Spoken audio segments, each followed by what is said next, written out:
You remember during COVID when we all thought that life will never be the same anymore? We were very fearful, okay? It was scary, very scary moment.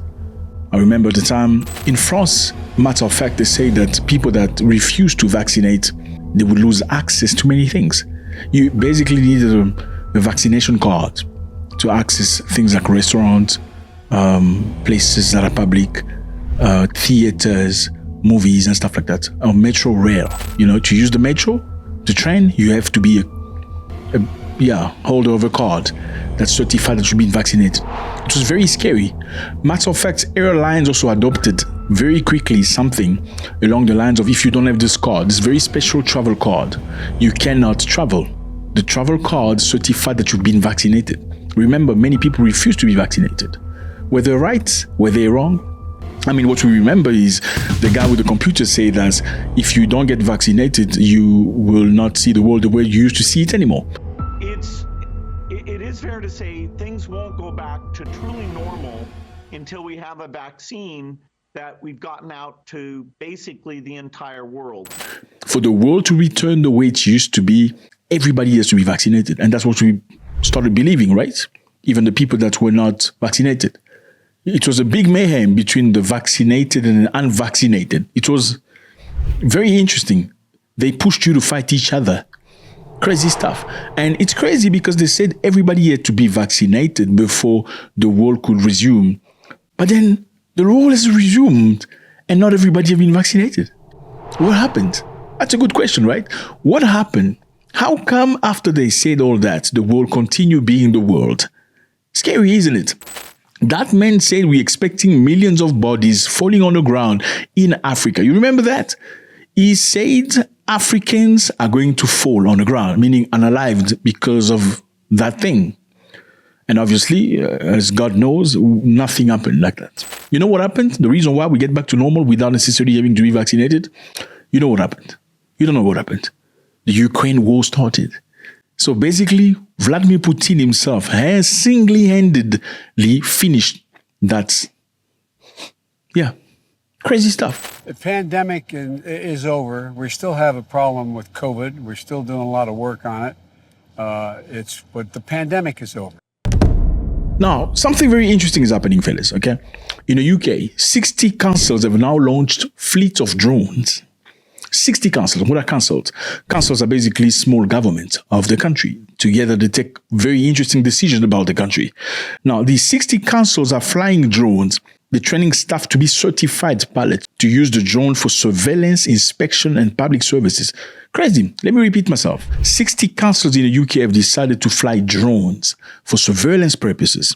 What are drones going to be used for? These drones are going to be used to target antisocial behavior. Antisocial behavior. Obviously, they always sell you these things in a very positive light. We're only doing this for you to save you. We're only doing this for you to make sure you're good. You live in a good community that are secured. We're only doing social distancing to make sure that... Have you seen the record of the damage that this thing has done? You need to go to do your own research to find out. You'll be shocked. Now, the same thing with the drones. They say they're flying drones. 60 councils are flying drones now in the UK. For what? To combat antisocial behavior. Now, what is antisocial behavior? I know this is cool, fellas. Some of you are very smart, but not all of us are super smart. So we need to help everybody understand. We appreciate you. Antisocial behavior is basically like intimidating the neighbors, okay, the bypassers, screaming at people in the street. Antisocial behavior is like catfishing, excessive noise, late night parties in the neighborhood, loud music, vandalism, graffiti, painting on the wall is antisocial behavior. Public drunkenness is, if you're drunk, you fall on the ground around people, it's antisocial. Aggressive begging in the streets, misuse of fireworks, it's not going to be tolerated in the UK. Now, that's the reason why they say they've flown the drones across 60 councils in the country. Now, is that really the purpose, or there's another purpose to it? And I think you just need a little bit of brains to think about the reality. Now, before you get to this, we need to understand that the Prime Minister of the UK right now is pushing very hard the idea of digital ID. He wants digital ID all over the UK. And that is why today I am announcing this government will make a new free of charge digital ID mandatory for the right to work.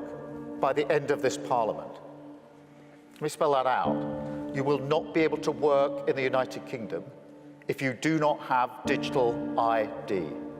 It's as simple as that. Now, as you would know, digital ID is not necessarily agreed upon by everybody. A lot of people are combating it. And one of the main reasons why people don't like it is because they look at China. I mean, look at China. What's happening in China? In China, digital ID run the country. So basically, in China, they have cameras and 5G cameras all across the country. There's no centimeter you could move in China without these cameras spotting you. And these cameras are loaded with artificial intelligence. They can basically look at your face, know your age, your height, your name, your surname, your family's history, and everything, your credits, your banking, your hospital, your health story through these cameras. So in China, they use just a camera to identify who you are. Now, the problem that is negative about that is in China, if you do things that the governments don't like, you're probably going to be punished. Initially, China sold the idea of cameras and digital ID with the goal of protecting the people, making sure there's no more crimes, making sure things run smoothly, people live in peace. But eventually, as time went, what occurred was if somebody criticized the government of China and they can notice or locate him through this digital stuff, they'll put him in jail. A simple example is if you say something that's bad, against the government, you say you don't like the fact that there's no election, for instance, and the government noticed that, you're probably going to be stopped from traveling. Now, another thing, China gives you point system, okay? You have points. Basically, if you do a good thing, you get credit. If you do something very good, you praise the China government, they give you 20 points. If you praise the president for what he did against the United States of America, you get 30 points. Now, if you say something negative about elections in China, you lose 20 points. If you say China needs more democratic system, you lose 10 points. That's how it happens. Now, the points are very necessary for what? The more points you have, the more possibilities you have. That's your credit. The more points you have, the more you can travel. Before traveling outside China, you need to be authorized. If you have points, you can get to travel to Canada. You can go to Norway. You can go on vacation. You can go to Bali. If you don't have enough points, you can't even go visit your mother that's sick in the next city. Yes, you'll go to the motorcade or you'll go to the train station and you will be told that, sir, you don't have enough points to travel to your mother. Go back home. That's China for you. So let's get back to the UK. Is this what the UK is trying to do finally? And they're just covering out with the story of we're trying to make sure we can see people doing graffitis, people catcalling each other, make sure there's no vandalism. Do you need all that to combat vandalism? And what are the benefits compared to the negative? That's a good question you got to ask yourself. I mean, now that the UK doesn't have a surveillance system, how much damage does vandalism and catcalling and drunkenness does compared to the damage that could be happening after you have this in-placed system? Let me give you a simple example so you can see the direction we're going. There's a man named Jean Richelieu Booth. He's a UK man, okay? He went to the United States of America for a visit. When he got to the States, he went to Florida, to be precise. Florida State, where he went to shoot cardboard. What is when you shoot cardboard in the air? It's just a practice exercise. People do it for fun. Shooting. Now, what has occurred is he put his picture on LinkedIn saying that I'm having fun in the United States of America. However, the UK laws prohibit the use of weapons, okay? You cannot use weapons or show even weapons or take a picture of it because it's dangerous for them. That's the law in the UK. The UK law around firearms are very strict. Possession, display, or proportion of firearm, even legally held overseas, can draw scrutiny and it's perceived as threatening. In the United States of America, you can use firearms to shoot and train and stuff and have fun. In the UK, you're not allowed to do that. You know what occurred to this man? When he returned to the United Kingdom, he was arrested for possessing a firearm and displaying a picture on LinkedIn. You see the direction we're going. He didn't shoot anybody. He didn't rob a bank. He was shooting for pleasure, like he's allowed in a foreign country.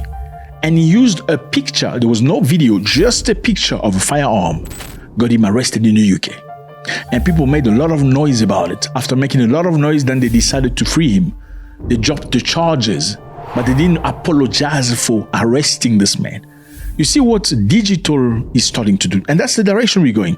Let me remind you again, in France, people could not go to the restaurant, go to the pool, go to the park, go to the theater when they did not have a piece of card. And this is what the UK is pushing for you right now. Now, what the Prime Minister said that in the next 4 years, everybody has to go through digital ID. Actually, the UK has given people 1 year. After that, you will lose access to most of the things. Digital ID is an electronic way to proving that you are who you are, instead of relying on physical documents like passport or driver's license. So basically, digital ID is if you make a comment on social media, okay, you can't say it wasn't you, because before you log into that account, you must put your face. Because some people will post something, or somebody posts and say they were hacked by somebody, or somebody used their account. You can't do that with digital ID. What the government are trying to do, according to certain person, is to make sure that whatever print that's on the internet about you, it certainly comes from you. They capture your fingerprint, your facial recognition, your iris scan. So they're going to scan your eye. You see that black part in your eye is going to be scanned because it's unique for each human being. They're going to scan your passport, your birth certificate, your national ID, and cross-check with government registry to make sure it's you. So what is this going to be used for? You're going to use it for banking. So before you access your bank account, you need to use your digital ID, your face and stuff. It's started already, right? You need to do it for healthcare. If you want to acquire health or support from insurance company, you need to provide your digital ID. For government benefits, let's say you're poor and you get benefit from the government, you're old, you don't work anymore, you need to show your digital ID. They're pushing digital ID for employment check as well. So without needing papers, you don't have to bring your CV. Just your face shows where you've been in the past, how long you stayed, your CV is in there. That's what they're doing. Now, the government said the reason why they want to do this is to crack down on illegal migration and fraud, ensuring only those with legal status can work and access benefits. Now, does that even make sense? It sounds right, doesn't it? Now, the problem is there's a negative side to this. Because the negative side is people are talking about surveillance. Critics warn that it will end online anonymity, allowing authorities to monitor every click and block dissent. So basically, they will know it's you, okay? They're going to know you made that comment saying that you need better service delivery.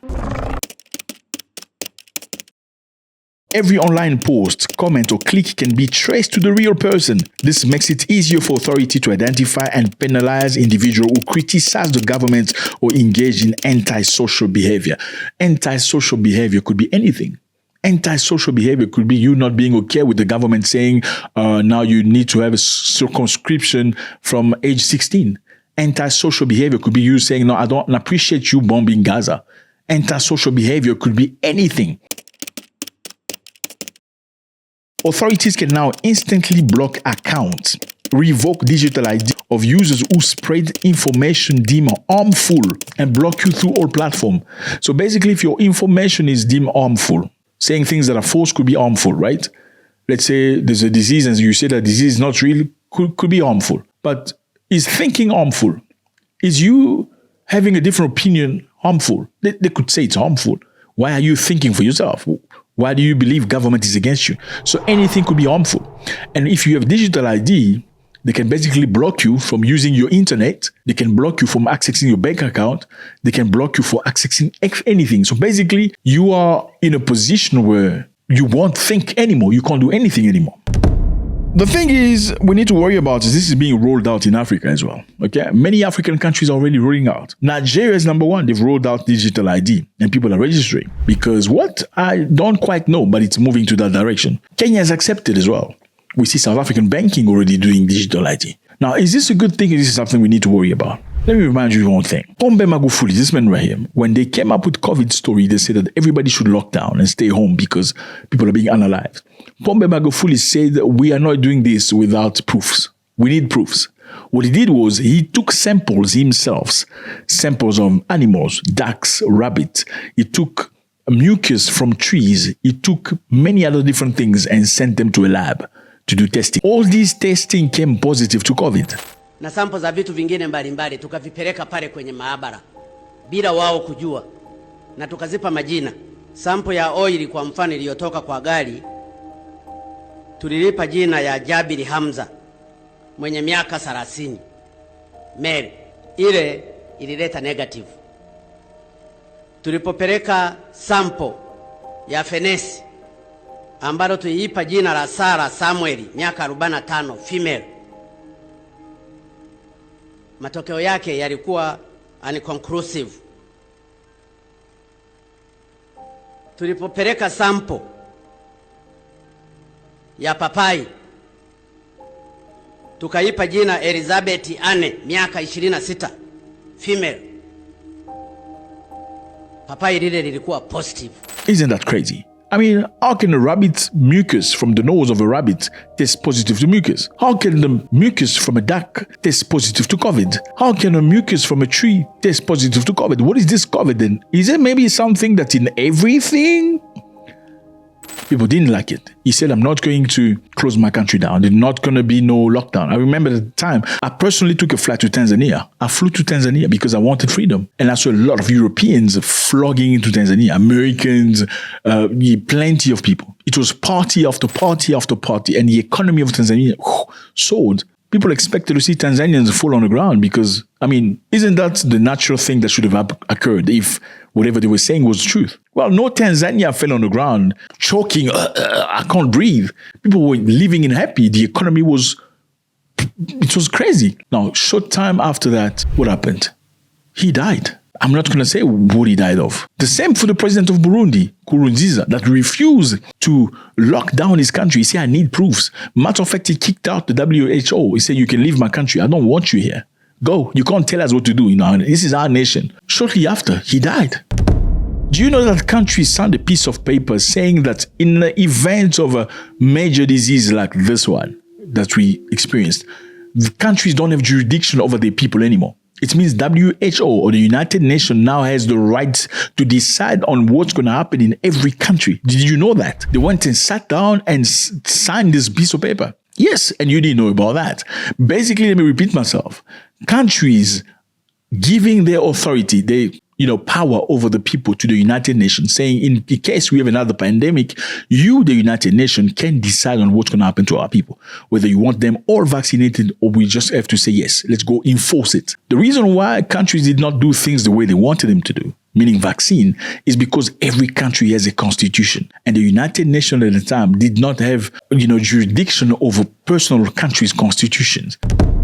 Let me know how you feel about this. The UK launching drones. We have 60 councils throwing drones in the air, training pilots to get ready. They're getting ready for what? They say it's for graffiti, for security, to make sure people are not vandalizing. But also the Prime Minister said, if you do not agree to the UK cards, whatever they call it, the British card, Brit card, which is digital ID, you will lose access to banking, to every other thing. In some European countries, you can't even carry $2,000 in your hand. Some actually $1,000 cash. If they see you with it, you get arrested for it. $1,000. The reason they say is because terrorists use cash. Why are they trying to suppress cash? If you ask about it, if you ever found yourself in a place where you need cash but you can't because even your software in your cell phone is not working or your phone is dead, it's crazy. Let me know how you feel about this. It was a great pleasure. God bless.